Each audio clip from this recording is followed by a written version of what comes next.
Hello and welcome to another episode of the Fully Charged Plus podcast, brought to you by My Energy. Yes, and the wonderful sponsor of this podcast. I'm going to talk about them right at the top and then introduce today's guest, who you'll all know and love. My Energy have just been an extraordinary company to follow. We're very proud to have been associated with them right from their very early days when there was only 2 or 3 people working there. There's now hundreds. They've really grown a lot. So their most popular product, I think it's fair to say, is the Zappi charger. They're appearing all over the world now. They're not just available in the UK, all over Europe, and I believe in North America soon. Brilliant little piece of kit. Just a charger. Just a car charger on your wall. That's all it does. You plug your car in, charge your car, boom.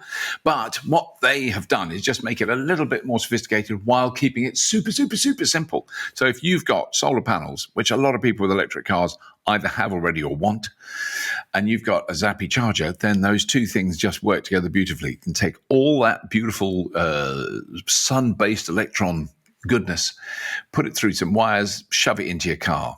220 miles I did not long ago. I have mentioned this before, but I'm very proud of this fact.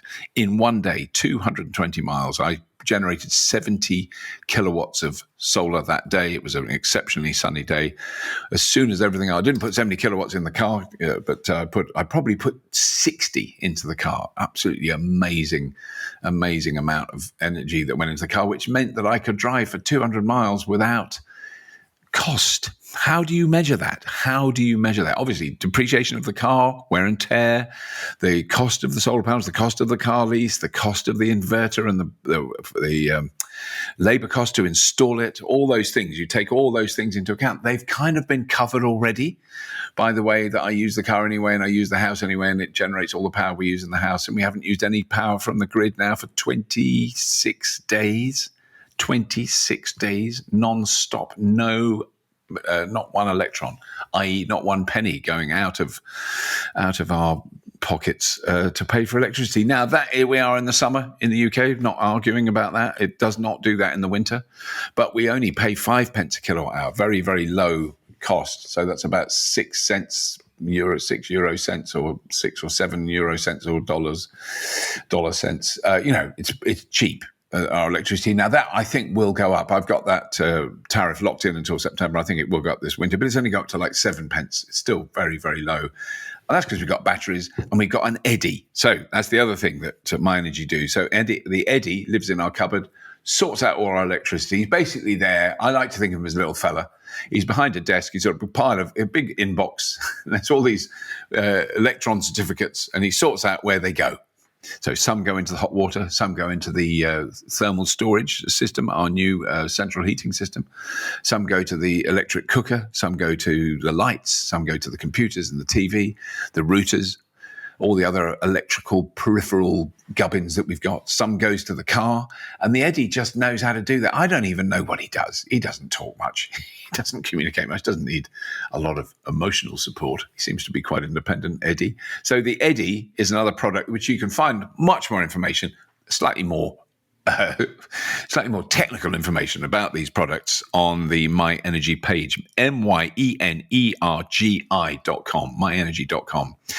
Proud sponsors of, I hope they're proud, of the Fully Charged Plus podcast. And this week, we've got a lovely guest for you. And you know him, and he's gorgeous, and he's amazing, and he is quite tall, but I don't want to mention that, even though I've mentioned it. But his name is Jack Scarlett from the Fully Charged Show, and he's fabulous. So please enjoy a load of waffle between an old man and a young genius.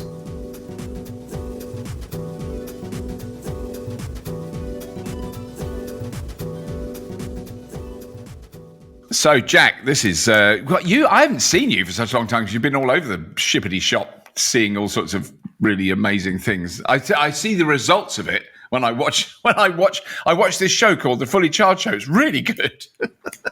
Yeah, I really like it when you chime in on a Slack channel for an episode and you're like, oh, I didn't know you went and did this. This is fantastic. Yeah, isn't it great? No, I love that. That really gives me a big thrill. That's wonderful. So, but you've just come back from Germany now. Well, I mean, I saw the little clip of you testing out one of our cameramen, George's head for its aerodynamic capabilities with a smoke gun in a wind tunnel, which made me laugh. Judy, my wife, Judy watched it and she was really worried about what you were doing. Is he setting fire to his head? What's he doing? Well, I thought that was a fairly harmless and hilarious prank, blasting George in the head with the smoke gun that they use in wind tunnels. But a German engineer came over and very politely said, the smoke is made from, quote, mostly gas. So, mostly oil, I think it says. Oh, God, so it's burning oil, oh, God, yeah. Shaved a few years off George's life there, but he's a robust lad. He is. He's a healthy young lad. He'll be all right. Yeah, we were with Audi in Germany. We borrowed their wind tunnel facility for an evening to do an episode on aerodynamics within car design. This was obviously a collaboration with Imogen, who is an ex-aerodynamicist and genius. Yeah. I was there as the layman. And we put an Audi e-tron GT in a wind tunnel, and we analysed it, and we looked at how the various different design features make it so incredibly aerodynamic. It's it's always been a key part of car design, but in the electric era, it's now doubly important. What was really interesting, speaking to these Audi aerodynamicists who've been working there for 20 years, is they were quite proudly saying, we do get a lot more say in the boardroom these days because, it's always been important in car design, but now it's really important because we need to eke out every mile of range that we can. Yeah. And I mean, that is the weird one that I always think it makes such a big difference, which Lightyear, which we can get onto in a minute, but Lightyear have clearly addressed, and electric cars address in generally quite well, is underneath. Because I always think you see the sleek design of the thing and the tail and all the way it curves around there, and that's all to make it more. I never think of the underneath. I mean, the underneath of a traditional combustion car, say 20 years ago, was just loads of lumps of metal, like axles and exhaust pipes and gearboxes. Anything but aerodynamic. I mean, I never even thought of it then. And now you look underneath electric car, absolutely flat bottom, so that makes a big difference. An old ICE car, it's a tangle of gubbins under there, isn't it? Whereas a new EV, it's like a Hot Wheels car. It's just a flat bit of metal or plastic running the length of the car, and that's also super important for that all important drag coefficient. So that's an episode we haven't released yet about aerodynamics, and this may or may not have been released by the time you hear this. I don't know. I don't know when that's going out. Possibly after people have heard this. Yeah, we may have both retired. Yeah, exactly. But then, so the other one that I didn't go to, which I was the more I saw reports from it, I went, I'd quite like to have gone to that. It was Goodwood. So you've had a bit of a nosy round Goodwood. And I mean, they looked like a lot of them it had really expanded the electric avenue aspect, which is only a couple of years old anyway, isn't it? But it's got a lot bigger, clearly. Absolutely. Goodwood is for me, it's the greatest motor show on earth, apart from Fully Charged Live, and it's also it really is the last bastion of the petrol head. You've got absolutely everything from pre-war race cars to iconic Formula One cars from the 90s and everything in between, moving and alive and driving and making noise. And it's beautiful. But a few things I noticed from an electric standpoint. One is Electric Avenue, which is the big area where they showcase all the new EVs, has doubled in size and just had some amazing stuff in. Two, as far as car manufacturers who bothered to come with a big, huge stand, only a handful, and only the ones with a significant EV showing. So Genesis, Polestar, Lotus, I noticed, had big, fancy stands, but those OEMs who are slightly dragging their heels, they just didn't really bother with the big stand.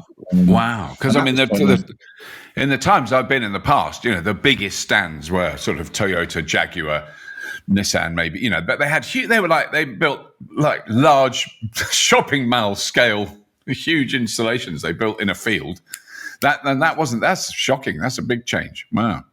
100%. It's like Car Glastonbury. And then the other electric highlight of the weekend was that the all-time hill climb record, which has officially stood for, I think it was from 1998. Nick Heidfeld in a Formula One car had the hill climb record. That was broken last weekend by a little tiny electric thing. It's made by an engineering company called McMurtry in the UK. It looks like a little tiny Batmobile. It's sort of 1/3 scale electric car. It has 1,000 horsepower. And because it's a fan car, which means it uses a big fan to suck itself down on the road, it weighs 0.5 ton, but creates 2 tons of downforce. Wow. And you look at this thing, I mean, it has no relevant applications to anything we're going to be driving on the road anytime soon, but just as a feat of engineering, one of the most insane things I've ever seen in my life. So yeah, it's great to see that side of electric stuff as well. Fun, silly, just because we can electric stuff, as well as sensible. You might want to buy this one day electric stuff. Yeah. No, I mean, I did see that all the amount of comments I saw on that footage of that car is, it wasn't that they didn't accept it, but they just said, I cannot believe this isn't speeded up, because it does the way it actually drives along. But if you look at it carefully, you can see, no, this is not speeded up. This is just ridiculously fast, very small. I mean, it defies the laws of physics, the way that goes around corners. Because it's, but I do remember, I'm old enough to remember when they tried that in Formula One, didn't they? They tried a car with the same technology, and I think it did one race. And of course, it won because it could go around a corner like at 80 miles an hour faster than anyone else. So it won the race, but I think it was banned. This was like in the early 70s, I think they tried out. 70s or 80s, that you're exactly right about that. The famous fan car, which was absolutely dominant, did the same thing. So instead of creating downforce just by having fins that big push wings, it down, you have literally a big fan sucking it down onto the road. Very quickly outlawed for being far too quick and quite dangerous as well. Because if you hit a bump mid corner, all of a sudden you lose downforce. You lose your suction. Oh my God! No, you thought of that. Yeah. Oh, that God! If you lose your suction, you're in trouble. The second you become unsucked, it's curtains. If you're unsucked, you're in the air and you're heading for a big concrete barrier, which is not good. Wow! But was there a particular car on Electric Avenue that caught your attention? I know you filmed some stuff, so there's the Fisker, which will have gone out by the time this goes out. But a couple of real standouts to me that I hadn't seen before. One was the Fisker Ocean, which I did a video of, which will have gone live, I imagine, by the time this goes out, which on paper is the exact same thing that I'm whinging about, i.e. another sort of 30, 40,000 pound electric SUV. But it is quite interesting. It's a new company built on a new set of principles, heavy emphasis on sustainability. They reckon they've got about, I think he said 50 kilos of recycled matter in the interior. The way that they're doing production is really interesting. They're outsourcing it, which is kind of an increasingly popular method for these new startups. And it's just got some fun stuff on it. It's got a California mode where all the windows and the sunroof and the rear tailgate drop down. So it's kind of like a big convertible. It's got a big 17-inch touchscreen that rotates, so it can be landscape or portrait. Not sure why, but so that was interesting. And then I saw the Lucid Air for the first time, which is just beautiful, astonishing. Astonishing. It's not just a big luxury thing. It's an engineering marvel. A bunch of very clever mechanics have gotten together, and they've looked to improve every aspect of the car, from the differential to the headlights, and for the most part they have done. It's amazing. Yeah. No, I mean, I really hope that they come, because I saw that. Now I can work that out when that was. I think 2016 in Los Angeles at the LA car show. I think it was 2016, and I met them outside, and the lovely British guy that was one of the key designers of the Model S, and then he left Tesla. And Peter Rawlinson, Peter Rawlinson, I had a long chat with Peter Rawlinson in a kind of the foyer of a hotel, and the car drove in, and he was talking to me, and I just didn't hear a word because I just looked at this thing. It was absolutely stunning. I was knocked out. It really is a very beautiful car. I mean, I think quite eye-wateringly expensive. I don't think it's a cheap car, but I mean, it is pretty there's some spectacular. Some seriously cool stuff coming out of America at the moment. It has to be said. Yeah. But that is an interesting. I mean, I don't know if that is a thing. You just mentioned it that because I'm always thinking a startup car company is basically 98% impossible. You're just never going to do it because it's so difficult. And Tesla have done it, which of course has inspired a lot of other people to try. And I suppose we can now just about argue that Rivian have done it. And then there's a lot of Chinese companies that have done it, but I think we're not in a position to understand the economics of how that's possible. But then if you can design and make a car like Fisker have done, and then get a really good, competent car maker with a factory to actually produce it, then that's a completely different. It opens up a whole huge list of possibilities that quite small companies could do that. Completely. The way Henrik Fisker explained it to me is by outsourcing production, by not having to build a giant factory, that enables their first car to start at £35,000 instead of, £100,000, like Lucid's first car, like Tesla's first car. Yeah. So that's one of the benefits. The other is, you kind of have quality control from the start. So the company that they are outsourcing to, I believe, build Mercs and Audis.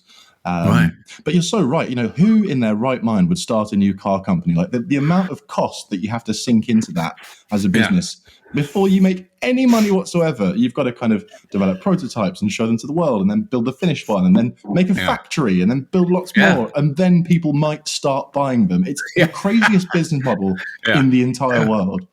Yeah, and just almost before you start, there's someone on YouTube who've just said, "This car is fugly." You've made all that effort, and you get that sort of comment. You go, "Well, there we go." Yeah, but that's we mentioned Lucid Lightyear a second ago, and I was lucky enough to have a first drive in the Lightyear Zero last week. And the numbers attached to that car are just baffling, and the amount of people in the comments of that video that are just kind of going, "I don't believe you." I don't believe those numbers, so we're going to have to go and test it ourselves, because I understand why people are skeptical. They are, of course, throwing out some really incredible figures. Yeah, no, I mean, I'm so thrilled for Lightyear, because bizarrely I first met some of that team. So Lex, I think I met, and a few other people when I did a thing for the BBC. So way before Fully Charged Show. We must have gone to Eindhoven, because we filmed them near where they were, and that's when they were in the solar car that had won the Darwin to Adelaide Solar Car Challenge that year, I think, and it was a 4-seater, very uncomfortable. I don't know how because they were young. I mean, it was incredibly hot and incredibly uncomfortable in the Netherlands. So you imagine what it was like in the desert. It was unimaginable, but they beat everyone else. And there were 4 people in it, and it only had solar panels on the roof, and that was the only power that ever went into it, and it just rocketed down the road.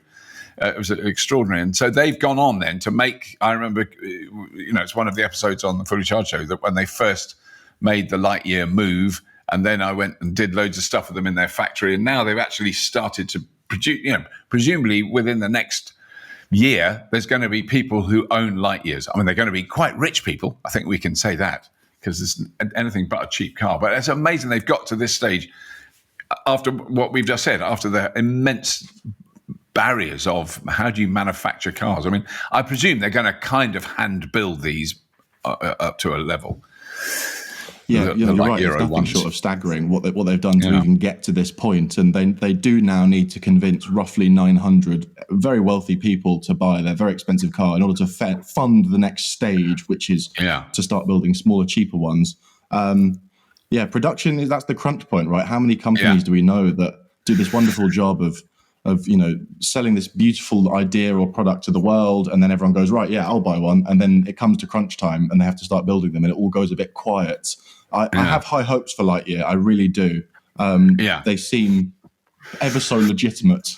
I'm going to go on record and say that I don't think these guys are vaporware. I think they are actually really trying to bring electric cars to the masses. And the way they've explained it to me is, yes, it's a $250,000 car, but it's not. It doesn't have a $250,000 worth of componentry in it, which is to say that the solar panels that they've used and the motor design that they've used, they could have done posher ones and get more range, but they've specifically designed everything in such a way that it can then be scaled down into that cheaper car. So when they start designing their $30,000 EV, it's not. They're not going from scratch. Like, they have the componentry, and the price of that Lightyear Zero is basically you paying off their R&D bills from the last God knows how long.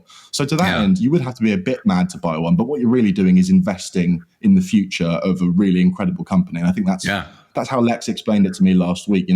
We've got 140 pre-orders. Most of them are already investors. Right, yes.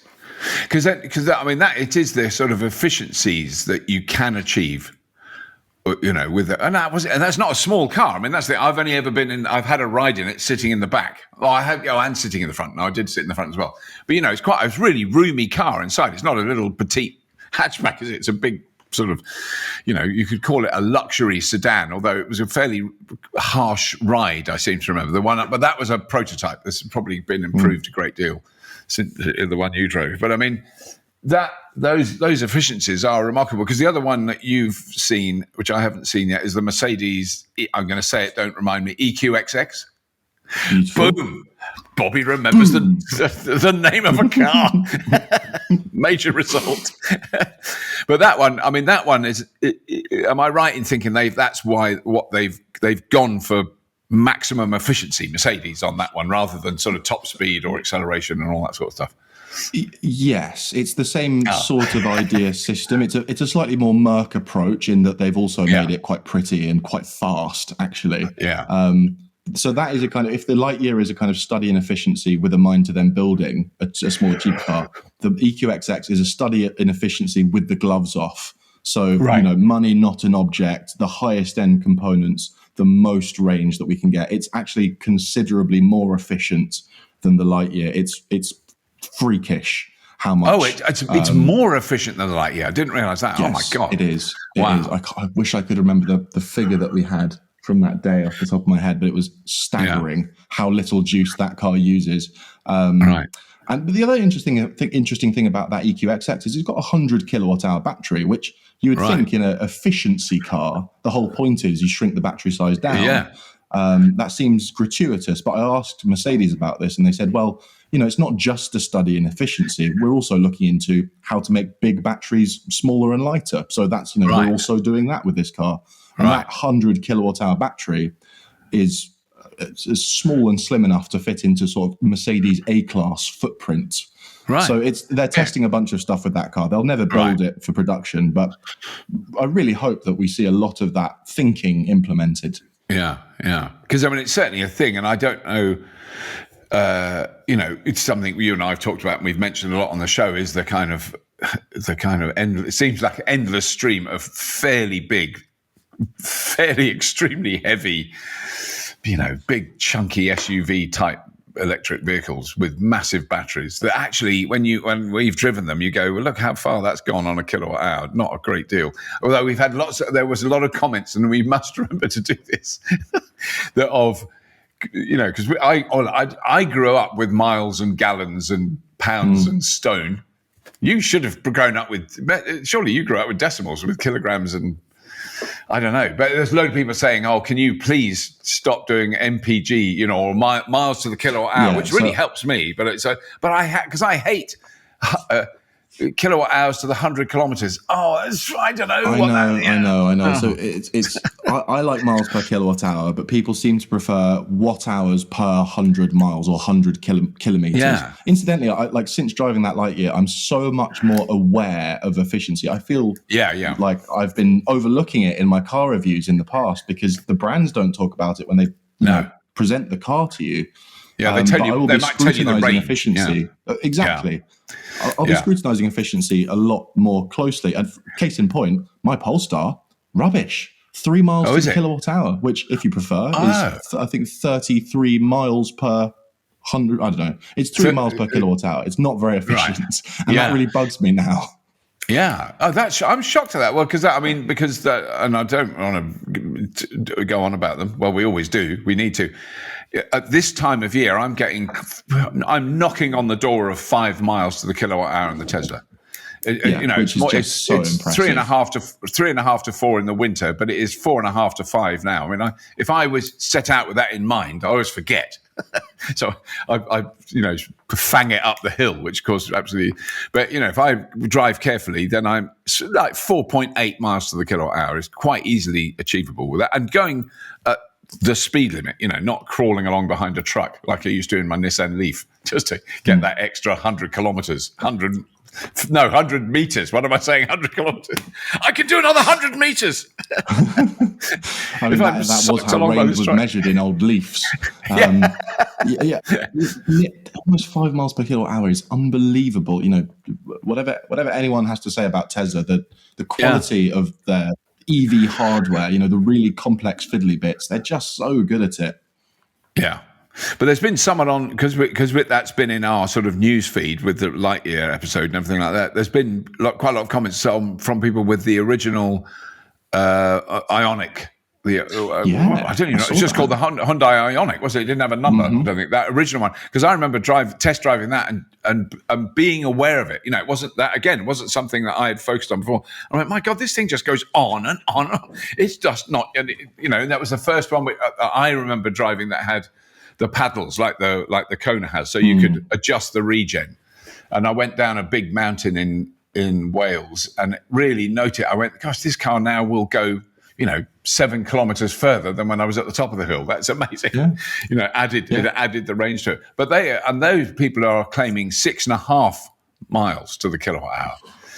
That sort of speed. Now, what's a shame is that Kona haven't, Hyundai and Kia haven't kind of followed on with that, because actually the EV6 and the Ioniq 5, which I both really like, they always catch my eye when I see one on the road.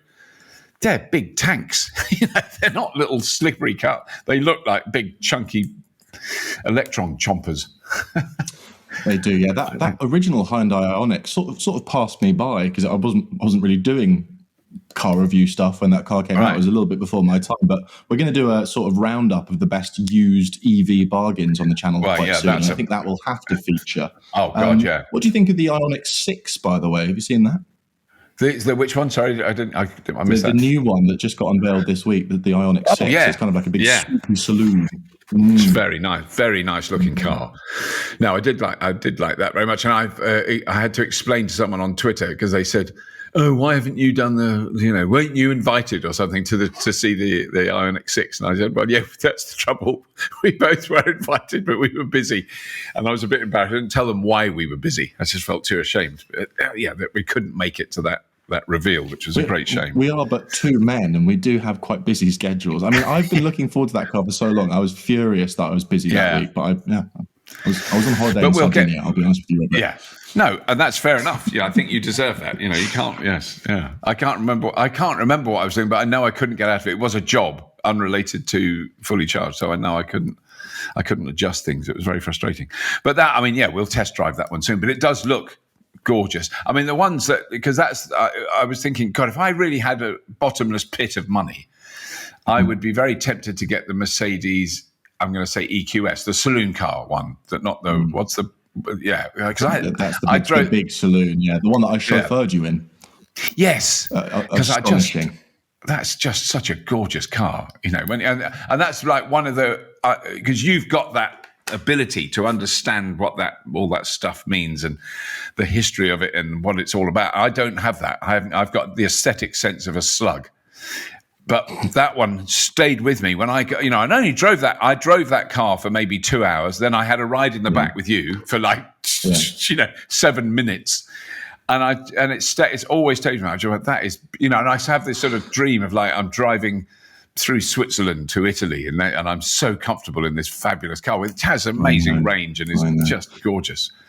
Yeah, with a car like that, you don't need to know the XYZs of the engineering. You sit in and you just know, this is a high quality. I actually sat in one last week for the first time since we made that video together. Right. And I just sat in it and shut the door, and I was like, I feel calmer. It's like it's the seats and the suspension and the soundproofing. It's like being it's just exquisite. Yeah, it is. It is extraordinary.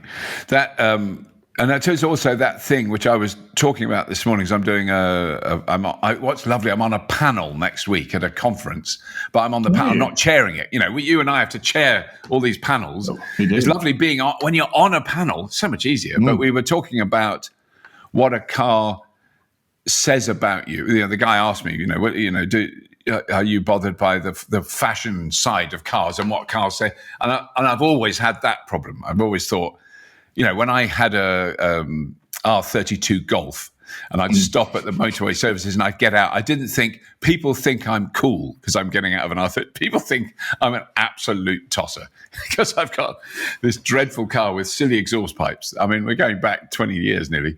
So I've never had that thing that I would feel proud when I get out of a car because look what it says about me. I don't think that's never worked for me. And when I see other people, I see a man get out of an EQS, I'm basically just full of bitter jealousy. I don't like him. I think, you swine, why can you have one of those? Why can't I? Yeah, your car does say something about you, doesn't it? There are certain, Well, I guess it does. I've got to accept it. Yeah. I think there are cars that I look at, and that car just says to me, "You don't know cars, and you've just chosen that because you thought that was the right thing to choose." No, you're absolutely right, and that is the problem with a lot of the big, high-end, expensive stuff. Right? Is even if you really want one, even if it's really lovely, you don't really want to be seen in one because it's just downright obnoxious. Yes. Yeah. Yes, I think if I had one of those, I would put on fake beard and dark glasses and a hat before I got out of it. So no one knew.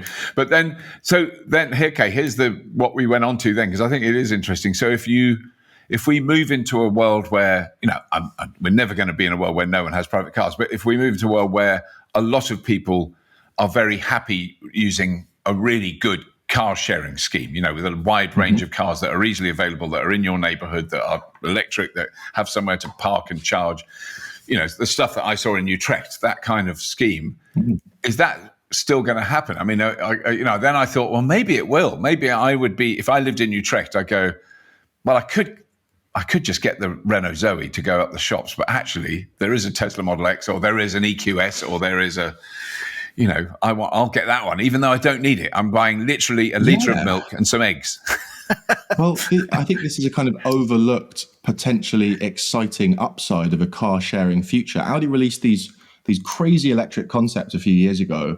I forget the names of them, but they came as a set, and they were all designed with car sharing in mind, and they were all really extremely designed for one thing. So one was very comfortable for long distance motorway driving. One was like a dune buggy for off-road adventuring, and one was a little tiny city car that was really small. And the thinking behind this is, in a car sharing world, you just pick what suits you that day. And within that, you actually might get to experience a whole array of different sorts of cars, because you're going on holiday for the weekend. You're like, let's get something cool.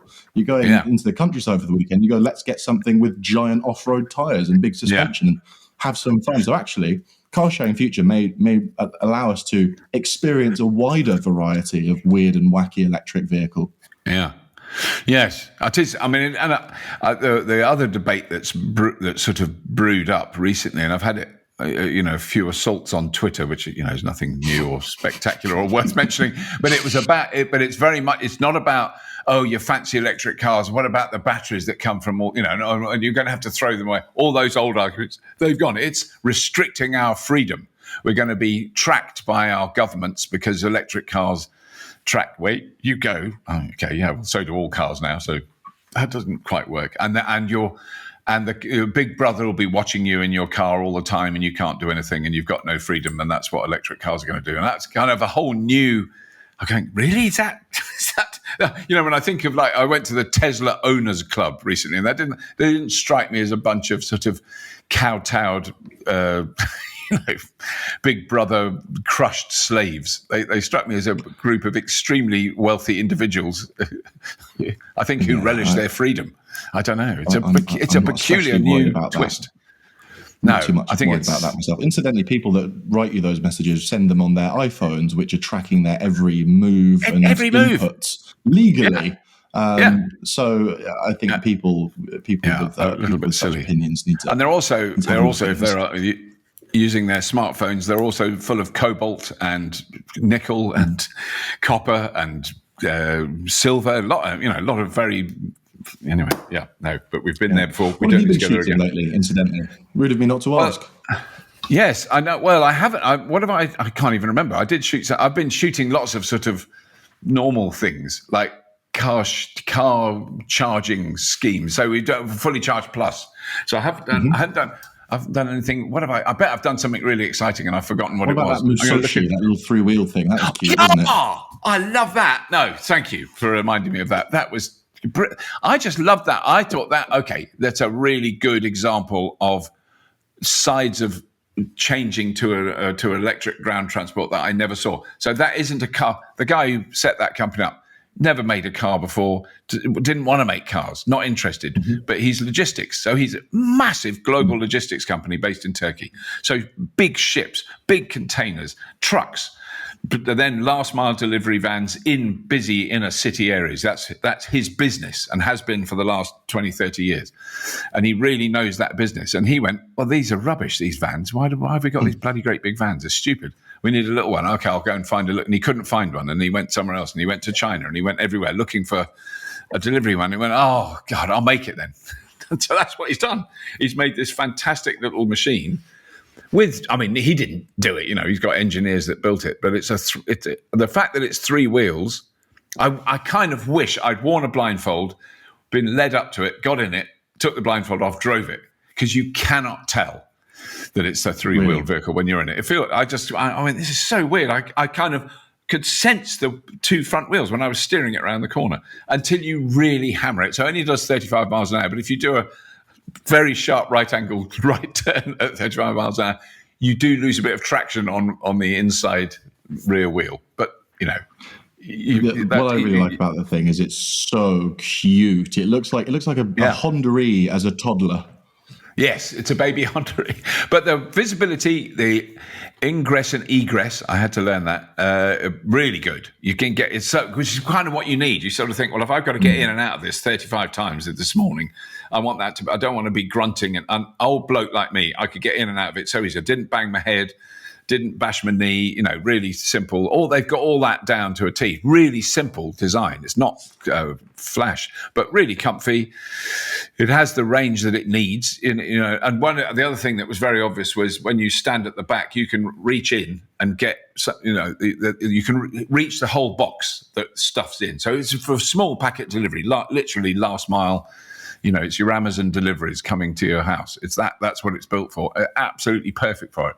And for in a city, he was very funny about it. He said, if you can build a vehicle that can operate safely and for a long time in Istanbul, it'll work anywhere. And he's got lots of footage of this thing going along a nice street in Istanbul, then it's going up a little side street that's cobbled, and it's managing to get up there. And there's lots and lots of steep hills with lots of potholes and bumpy roads. So, no, it's a solid little thing. No, that was really good. Yeah, thank you, Jack, for reminding me. I did that, I think, last week. I felt that slightly distressing.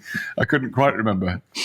Yeah, but so the one I'm doing soon, which I am very excited about, is Iberdrola Dam in Portugal, which is one of the biggest pumped storage facilities. I don't know that much about it. All I know is because I kept saying, "Oh, is it just a little dam in Portugal?" And no, don't worry, it's massive, it's huge, and there's a lot of solar and a lot of wind. It's a big energy centre. Continuing my habit of massively oversimplifying all the sciencey stuff we do, it's basically like the world's biggest natural battery, isn't it? It's a huge dam that's harvesting all of that energy into just free, clean energy. Yeah, and it's one of those things. If you go on Google Earth and look at Portugal, you'll see it. You'll see the lake. It's quite chunky. It's quite a big lump of Portugal is this lake. So it's a big area. I mean, it's not a new technology, and I think there's problems with it. If you, in some cases, I know there's been problems with methane leakage because you're flooding what was open country. I don't know if that's the case. I don't think it is the case in Portugal. I think that was a lake that was already there, and they've just put the dam in to get some energy out of it. But I mean, it's that sort of big scale engineering, is always fascinated me. I mean, the other one that I've heard about and I want to try and do something about, they haven't done anything yet, is this multi-gigawatt solar farm in Morocco that will have literally one wire that goes from Morocco to Devon. I just like the fact that it goes to Devon, and it will produce more electricity than Hinkley Point C. So it's bigger than a new nuclear power plant. And it will, and what they're saying is it's running 95 to 98% of the time it will be functioning. So it's solar and batteries. And I mean, we're talking huge batteries, but the batteries are in Morocco, and then they'll send that power. So that power supply is not intermittent; it's constant. And they say there will be days where we cannot cover the 24 hours, but there are very, very few days like that. It's amazing. It's extremely reliable. Much like how you'll see one of my car videos pop up and go, "Oh, what's Jack been up to?" I love seeing these ones pop up. I don't want to give people the impression that we have no communication as a team, but we are. There's a bunch of different presenters here at Fully Charged working on different projects at any given time. Absolutely. And it's hard to keep track of what everyone's doing at any given time. So it often is the case that you'll see a first cut of a video go live internally. You're like, "Oh, what has Robert been doing? What is this?" Yeah. What's Helen? Well, Helen Helen been doing incredible. but the tokamak thing that Helen's been to see, the fusion energy, that is a fascinating. It's one of those technologies that the whole human race, if they had to explain to them, would really, really want to work. And no one's done it yet. And I'm not seeing it quite yet, but I mean, it would be truly transformative, because that is the thing that I've come to understand doing this show, is that the energy, it's, food and energy are the two things that have changed the human experience on the planet the most. So food, as in agriculture, when we used to go around picking berries and digging up the odd root and then killing a goat, it was a fairly rudimentary life that we led, and we had to spend 90% of our waking hours finding food and eating it. And then we did agriculture. That meant we had a bit of extra time. And then when we found that we could burn old fossils, old sunlight, basically, ancient sunlight, then, that liberated us enormously, and allowed us to build the world we're doing now. The next transition is clearly how we make that energy and that food without destroying the planet that we live on. And that's the possibilities are incredibly exciting. The challenges are massive. They really are. Yeah. And that, in a way, I think that's the exciting thing about the cars. For me, the cars opened that door. I didn't think about that stuff at all before I went in an electric car. And I sometimes call electric cars a curse, because I quite enjoyed driving my R32. It was the most stupid car I've ever had. But, it was fun. And I drove an electric car and went, I've got to think about this. Oh, no. So I'd never thought about it. I never thought where petrol came from before I drove them. Yeah, we have a strange affinity in that both of our last petrol cars were Golfs. I also had a hot Golf, which I sold not long ago, and I don't miss it at all. No, I don't. I really thought that I would. I thought I'd miss the little snickety gearbox and the silly little engine, but the truth is that the cost alone of filling it up had ruined my enjoyment. That alone. And that's before you have this kind of growing sense of guilt when you're sat in traffic idling and the engine's just sat there smoking away, not moving, not doing anything. It's how many people do you know that have got an electric car and then gone back? I've not met one yet. I've not met one. I'm sure they exist, but I haven't. I get told that people have done it, but I've never actually met someone who's done it. Yes, very, very few. It's a tiny percentage of the totals that are doing it. The other one is the charging stuff. So the charging network. So where Imogen has gone, I know she's gone there today to look at the new hub in Oxford, and those are starting to be much more common. I've recently done a podcast with Toddington Harper from GridServe, and what they're doing is just on a colossal scale. So, they did their first tranche of work was to convert all the old Ecotricity electric highway chargers to chargers that worked. to not say, it's such a difficult one to talk about, because I don't want to, denigrate what Dale and Ecotricity did, because it was amazing. They put those charges in way before anyone else. That's the important thing to remember. It was early doors. Yeah. But they've also it was a bold decision from Toddington to go, what if these chargers were functional? Yes. And reliable, yes, and easy to use, and you don't. And so there are so many places now where you said, Exeter services, or I think it was Exeter was one of them.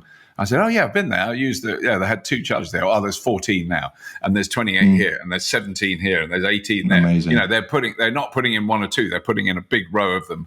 Well, like a rugby, because if you've been to the rugby services, I can't remember if you've been there. It's beautiful. It's always really busy as well. It's just a glorious sight. Isn't it? Yeah. I think that's... my life has been changed in no small way by the supercharger network opening up, because, I'm often to and from London and Bristol, and there's like 3 superchargers that I'm now allowed to use in my Polestar on that route. So I just use them as much as I can, because they are the fastest and most reliable. They're very good. Right, that's so, because I still haven't actually witnessed a non-Tesla, firsthand. I haven't been there when I've seen a non-Tesla using those chargers. So I've got to, that's is using the app relatively straightforward, because you presumably you've got to download the Tesla app to pay for it. Is that right? I don't know how it works. Yeah, through the app. It's not cheap. It's sort of in line with the cost of any other really quick chargers like the Ionity network. I think it's sort of 60 pence per kilowatt hour or something like that. So I'm certainly not looking to fill up. I'm looking to just get enough to get me home, which is how you should use rapid chargers. but it's very simple to use. Yeah, amazing. Right. I've got endless respect for Tesla as a brand for making that move, because as I said to you in our little Roadster video, that is absolute irrefutable proof that is a company that is really about climate change and accelerating the rise of electric vehicles, and not about monopolizing the rise of electric vehicles. Yeah. The other thing that I'm pleased about, because you presumably saw them there, is Arrival. I just want to, because I've been going sort of, are Arrival going to do anything? Oh God, I really want them to do it. But they had their van, didn't they have a van there, or did they run a van up the hill? I don't know quite what they were doing there. I know they were there. Not up the hill, as far as I'm aware. It was static next to the electric avenue. Looking very lovely and very boxy, as always. I mean, I'm still holding out hope for those guys. I really hope that they pull it off, because well, it's an amazing looking thing, and they got a lot of pre-orders to fulfill. Yes, they have, and they've also, because I know now that they've been homologated in Europe. I think that's the right word. Really? So the van and the bus. The Arrival bus have passed all the tests, the safety test, all that stuff, because they have to, which I would imagine is quite a complex and difficult business to, particularly with public service. With a bus, it's going to be really, that's got to be, it's quite important that they're relatively safe. If you've got 35, 40 people on it, you want it to be fairly reliable, don't you? But I mean, it's just, they're one of those companies that we just really hope make it out of the starting gate, because that's been quite a long. Well, also, in fact, Imogen worked there, so we know quite a lot about the inside machinations, and it does seem to be progressing, which is a great. You've got to keep your fingers crossed. Absolutely, yeah. It's it's not easy. This is the problem with being one of these exciting new maverick companies that does things differently. Is you attract all this attention, you get all these pre-orders, and then all of a sudden you go, oh my goodness, we've promised to build 50,000 of these things. We need to start making them. It must be terrifying. Arrival, I know, are kind of taking this sort of micro factory approach as far as production methods, which was explained to me by the head of design at Fully Charged Live, and I didn't fully understand it at the time. I need to ask him again, but it's fascinating. I'm pulling for them, because it's a very exciting vehicle. But then one of the things because we had, a couple of interesting Chinese cars at Fully Charged Live. Was there any sign of that at Goodwood? Was there any Chinese makers there? I've not heard anyone mention it. I don't know whether they... I'm trying to think. I don't know. Nothing jumps out to me. There wasn't like a notable showing from a Neo or an Xpeng. Right. I think we're still just a little bit away from the full-blown European onslaught from those brands. Most of them are kind of currently in the process of testing the waters in Norway, because they're all in Norway now.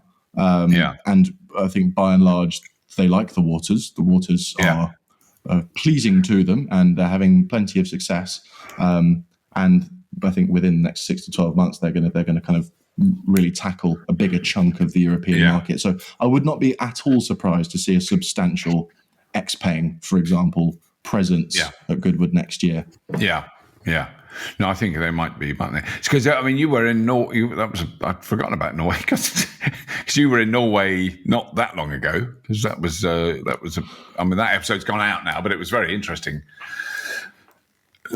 That sounded like... Was that the first... I can't remember if that was the first time you've been. I can't remember if you've been there before. That was the first time I'd been, Right. To make that little documentary about how Norway killed the petrol car, which was staggering. It's like stepping into the future, isn't it? They are comfortably 5 to 10 years ahead of the rest of the world. I think it's approaching 85% EV only. I want to make sure I get my numbers right. I think you're right. It's north of 80% so far of all cars sold are EV. Another 10% are hybrid. Less than 10% are pure ICE. That's amazing, isn't it? Yeah. Feel it and you notice it when you walk around the city of Oslo. And it's concentrated in Oslo. Those numbers are lower, I think, in terms of general ownership outside of that city. But you walk around and you're like, oh, it's ever so quiet. You notice the difference. It's lovely. Yeah. No, it must be amazing. And also that, when I think that I've just steered a few people to go and look at the induction charging episode. And people are amazed. So people who know nothing, I love it when I get the chance to talk to someone who knows literally nothing about electric cars and also, importantly, isn't interested. So those are the ones that I think are the most interesting to say. You don't have to plug a car in; you can still charge it. And they go, "What?" And I go, "If you watch this one here, that'll explain what's going on." Because that had become sort of normalised for those. Clearly, the people who are using that all the time. That's what when do you plug a car? I don't know about plugging in. I just leave it there and it charges. Was that? I mean, did you feel that had functioned as a technology well enough? I hadn't really given wireless charging for cars a second thought until I saw it up close because, well, I just thought cables work fine. But then it was explained to me that there's all these issues with cables. Accessibility is a big one. If you're a wheelchair user, big heavy charging cable, bit of a faff. And that's just one example. But the really elegant solution, the problem that the wireless charging elegantly solves is any big heavy vehicle that runs in a loop, right? So like a bus. Currently, as you want an electric bus, you've got to fit that electric bus with a gigantic battery, which makes it very expensive, very heavy, long time to charge, expensive to charge. Yeah. Well, if you instead fit a battery with a bus with a battery that's a quarter that size, and you have a little induction wireless charge mat at every bus stop, and that bus just gets a little tickle of electricity every time it stops at a bus stop, it just runs around all day, nicely topped up. And all of your problems go away. It makes the bus cheaper to buy, cheaper to run, kinder to the planet, better to drive, better handling to the extent that matters in a bus. Again, it's like the efficiency stuff that Lightyear are doing. We should be looking. The question we should be asking ourselves is, how can we make electric cars do with smaller batteries, with less battery matter, while still being useful and not annoying or inconvenient or super short range? And it's another technology that's one of several solutions that's going to help us get there. Yeah, no, it's good. It is. That is very good. So, I mean, what's been great is it's been a memory refresher for me for the things we've done. I mean, that's just what is amazing is what we've talked about for the last nearly 50 minutes is literally the last few episodes that we've made on Fully Charged. I mean, the amount of stuff that we're seeing now is mind-boggling because you're just about to go to the States. And I mean, I can't help it. I am, because we'll get to have a go in it. But the Aptera, I have waited decades to get near an Aptera, let alone drive one. And you're seeing Aptera, the F-150. Is that right? Yeah, we're going to do these. This is big spoilers. So well done to you podcast listeners. You're getting some lovely clues about what to expect on the channel. I'm going to do Aptera F-150 Lightning and Model S Plaid. Model S Plaid over there. I mean, I'm excited about that, but I'm less jealous because I know if I drove one, I would have to have a sick bag. Yeah, I'd have to pull over and vomit. I've been warned that it's horrendously under-braked for its power as well. So I've mentally prepared myself for that. Exciting stuff ahead. I feel I should acknowledge the fact that I've been flying an unusual amount in recent weeks, which is something that we don't like to do very much as a company. Wherever avoidable, we use the term business essential to deem a trip that we just think we have to do. We can't say no to because it's too important not to share, and that merits a flight. And there's been an unusual number of those recently. But I think the plan is after America to sort of ground me for a few months just to give my carbon footprint a bit of a rest, because I am very conscious of the fact that. I guess you have, yes, because I think I've flown once for Fully Charged this year, so I'm not, which is unusual. It used to be a hell of a lot more. So, but in effect, you've taken over that, which I'm extremely grateful for, because I was not happy doing that much. But it's really hard. How many years before we can be zipping in and around Europe on a little electric plane? We're guilt-free, do you think? I still think I'll feel guilty no matter what happens, but that's just me. It's got nothing to do with the technology or the energy source. But no, I think it's not impossible we'll be able to do. I mean, certainly in your lifetime, it's going to be extraordinary. But even in my lifetime, I think, London to Paris, London to Amsterdam, very, very plausible in small electric aircraft. I think it's going to be, isn't it? Yeah, I don't think that's. I mean, because there's so much effort going into that, because it would make such a difference. And if you think that's probably catering mainly to a business traveller rather than holidaymaker, those sort of flights, and there's lots of them, and they know that they can make money out of them, and they can charge. So if they're electric as well, then when you talk to people in the aviation industry about the cost of fuel and how much it would cost to fly a plane, it's the same as a car. It's about 10% of the cost fuel-wise, to fly London to Paris in an electric plane as it would be in a contemporary aircraft now, which is, if you're running an airline with loads of planes, that's a big, big change. And you could, in some circumstances, produce your own fuel, because you can have big solar panels around your airfield, load of batteries, charge the thing from that. I mean, that's, that stuff. That stuff is, I think, game-changing. And the big battery shizzle. So the bit where Imogen is today, there's a 6, or even, no, it's bigger than that. I can't remember. It's a big multi-megawatt-hour battery on that site. It's not for the chargers, although the chargers benefit from it, which is one of the reasons they could put them there. It is for the national grid. It's to help balance the national grid. But currently, that is the biggest battery in the UK. And it's in an urban setting. It's not out in the sticks. It's in the middle of, on the edge of Oxford.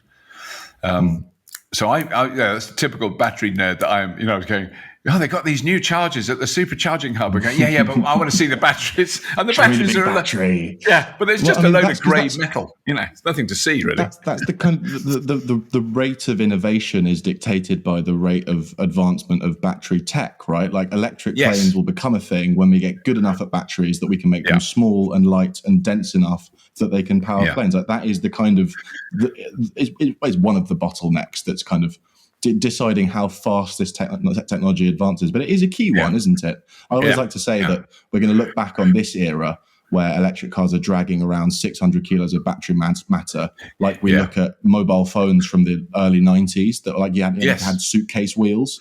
That's what batteries are in cars right now. And it's important that we remember that.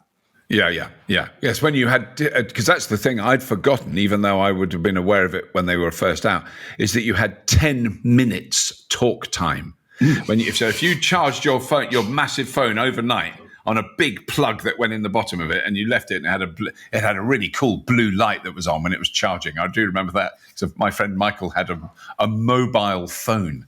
This is in the kind of late 80s, and I do remember ringing him on it from a landline, ringing when he was in his car, and he said, "I just run over a pensioner. Hope you're happy." He was American. just to explain why I did that very bad voice. And I was so shocked. I thought he really had, and he obviously thankfully hadn't run over a pensioner. But that call, Jack, cost me £5. Oh, geez. On the landline. That's how much they charge to do that. So it's those flip sides of that stuff. I mean, so anyone who had one of those phones was a bona fide overpaid tosser. That's how you couldn't define anyone more by that. What does my mobile phone say about me? It says you, and it was all that awful stuff. But that how that's developed, and that's, I guess, 20-ish years. So in 20 years' time, electric cars will be unrecognizable. People won't be talking about charging or what do we do with the battery. Tesla are announcing their 100-year battery, which is a totally different way of doing it. It's not what the range is or what the capacity is. How long will it last? It'll last 100 years. If they get anywhere close to that, that's totally batting it out the park. Here's a deep question for you to ponder with me, Robert. I was speaking with an Audi aerodynamicist yesterday, and we were talking about this new wave of hyper efficient vehicles that are starting to appear, i.e. the Lightyear and the EQXX. And he said something really interesting. He said, well, efficiency is sort of a mid-term problem, which is to say that eventually we're just going to get so good at making the battery so small that maybe we won't have to worry that much about really slippery teardrop shape. I can't decide how I feel about that, because I think efficiency should always be a priority, because it's still wasteful to just not think about it. But that is interesting, isn't it? This idea that actually we're going to get so good at batteries that we're not going to have to kill ourselves for every mile per kilowatt hour in a little while's time. That's interesting, isn't it? Yeah, I mean, is the notion that you could maybe get something that's the size of a leaf that has a megawatt hour battery. And then you go, well, what's the range? I don't know. It's about 2,500 miles. I don't know, something like, or maybe 3,000. But then you've got to charge the car this year. I charged it last year. You've got to do it. Darling, did you plug the car in before Christmas or not? I can't remember. I mean, the thing is that that is like a mad joke now, but that's not impossible. It's absolutely not impossible that could be that energy dense.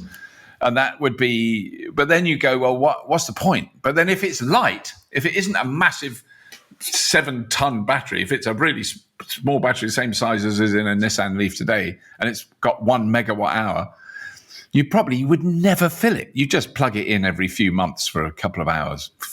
I don't know. I mean, that was one of the things I read. I read today, MAN, who are the diesel German truck manufacturers, are making electric trucks. Their main preoccupation is the megawatt charger connection. So they want to charge the trucks at 1 megawatt. And so they're not focused that much on the range because they can get, and these are big trucks. This is big, the biggest size tractor trailer, articulated lorry, as we like to call them in the UK. That scale of big cross-country trucks. But their idea is you get it to do 400 or 500 miles, which is more than a driver is allowed to do in one stretch anyway. And then you charge it at phenomenal speed. Right, a megawatt. So you plug it in for 10 minutes and you add another 400 miles. I don't know how it would work, but because that's, again, with that technology, that's the thing that we're missing, right? We can get the batteries big enough, and the vehicle's big enough to take the battery. Yeah, because they're big vehicles. It takes a day to charge the thing right now. So we need some really speedy chargers. And the other one to get the big lorries going. The other one I really loved, and it never occurred to me before, and I went, of course, that's going to happen. That's so sensible. Caravans. So, can it tow? The great question with electric cars. Yes, it can. But you imagine if you were towing quite a big caravan in the Polestar, obviously it's going to knacker the range. They put a battery and a very small, gentle drivetrain in the caravan. So the two things it does: one, it runs the caravan when you're camping, so you don't have to worry about plugging it into anything else. But two, it reduces the tow down by like sort of 80%. So you're, instead of towing a big caravan, you're towing a tiny little trailer that doesn't, and its software connects with the car, so it only accelerates and decelerates with the car. It doesn't, that's the notion. That's good, isn't it? Yeah. So you'd have a trailer that barely affects the range. Instead of it dropping by 150 miles, it might drop by 50 or 20. Which is so. Then you think, well, the trailers they were talking about, the trailers on those big diesel trucks, the actual trailer will have a battery that will connect to the main battery of the truck, and so that extends the range of the truck. And they won't be that big, but they would remove the drag, the energy drain that the trailer creates. Yes. So you just kind of go balance it out into as if you're not towing anything. Yes. Oh, that's clever, isn't it? Yeah. But that's, of course, if there's all the materials, because we've got this global shortage of materials and chips. Yeah, we do a bit. Yeah. So when we're talking about this technology that would have been here next year, normally it'll be here by about 2027.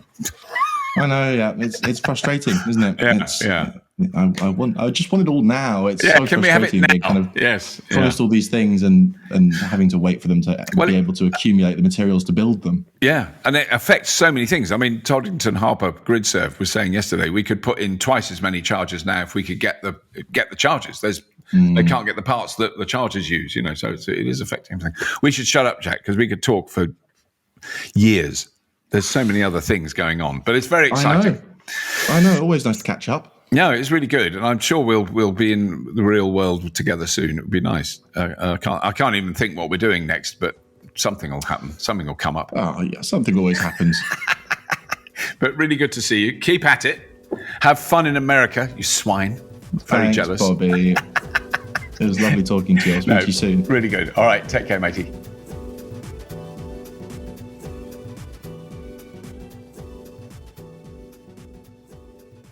Well, I really hope you enjoyed that. It was great fun to catch up with Jack. It's annoying. I don't see him that often. We last saw each other when we did the Tesla Roadster episode, and he's such a dude. And his reviews, oh my goodness, and his delivery and his skill in front of a camera is really, really impressive for such a young man. I mean, yes, I'm slightly threatened and annoyed by Jack's skill levels.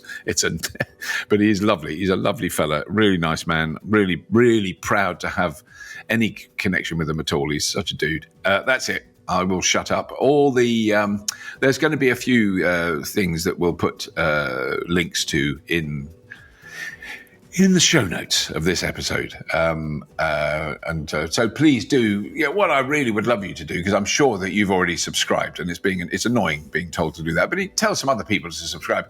They don't even need to listen. They can just subscribe. That's fun. On whatever audio download device you use, or YouTube or whatever, and tell your mates and your friends and your family and all that stuff about the Fully Charged Plus podcast, because it keeps going and we're doing a lot more. There's a lot more to come. some really interesting people we just arranged in the last couple of days that we're going to be talking to. Looking forward to that. Have a look at the Patreon link, which is also in the show notes. Have a look on fullycharged.show, our webpage, which is amazing. And people don't go to web pages anymore. I know that. They all go to Facebook because Facebook has become the internet. When you're sick to tired of Instagram and Facebook, go to the fullycharged.show webpage because there's some really brilliant writing, really interesting information there. All the information about our shows coming up in San Diego in September and in Sydney next March, and then back in the UK not long after that, and then Amsterdam, and then San Diego again, and then Vancouver. So we're really looking forward to that. A lot of brilliant shows next year. All the information on fullycharged.show. That's all. I'll shut up. If you have been, thank you for listening.